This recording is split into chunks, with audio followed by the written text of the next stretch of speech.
What I didn't say is buried so deep inside that even I have to dig through layers of years. Forgotten smiles, fake laughs, polite nods and eyes that never really looked at me to find it. Cause I've been carrying these thoughts in silence so long they started speaking their own language, one I never translated. Cause every time I tried, someone interrupted with comfort I didn't ask for, advice I didn't need, or silence that wasn't peaceful but just loud enough to remind me I was alone in a room full of people who think you okay is a healing spell and you can talk to me is enough to make you feel safe. Spilling your soul onto a floor where no one plans to pick it up. What I didn't say is festered in the corners of my ribs like mold in a locked room with no windows, suffocating any desire to be honest. Because I learned young that truth makes people uncomfortable, that sharing too much too fast makes people disappear too easily, that the second your story gets messy they stop calling, they start changing the subject, they start treating you like a warning sign instead of a human being asking for connection. So I stopped asking, stopped speaking, stopped hoping, and started becoming the version of myself that could be digested in small, quiet doses. The kind of presence that doesn't interrupt, doesn't cry in public,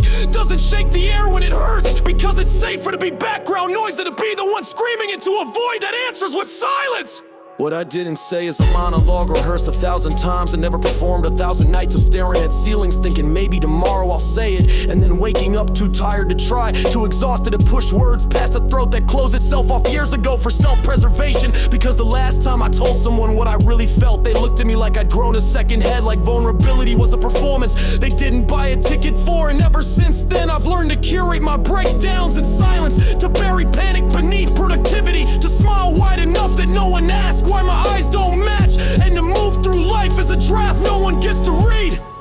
What I didn't say is laid in guilt and laid in rage, rage that I can't direct at anyone without being seen as unstable, guilt that I'm angry in the first place because I was told people have it worse. So I gaslight myself before anyone else can and tell myself to shut up, toughen up, grow up, move on. But it never works cause no amount of logic undoes the ache of carrying entire conversations with people in your head because they never had the time or care to have them in real life.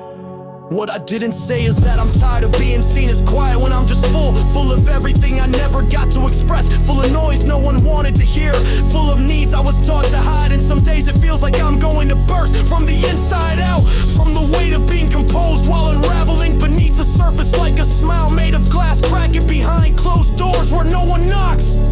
What I didn't say is that I wanna be known, really known, but I don't believe anyone wants to do the work it takes to know someone like me, someone who doesn't come in easy pieces, someone who doesn't offer small talk or lightness without also carrying the storm it took to survive this long, someone who can't pretend anymore without bleeding internally from the effort of playing along in a world that doesn't want truth, just comfortable illusions wrapped in filters and emojis and distraction.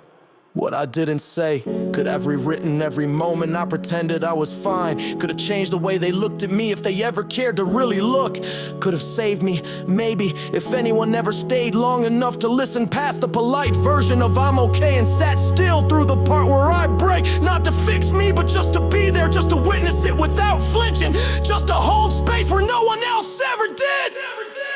But no never stays for the whole story. They only stay for the trailer, the highlight reel, the summary, the part they can stomach.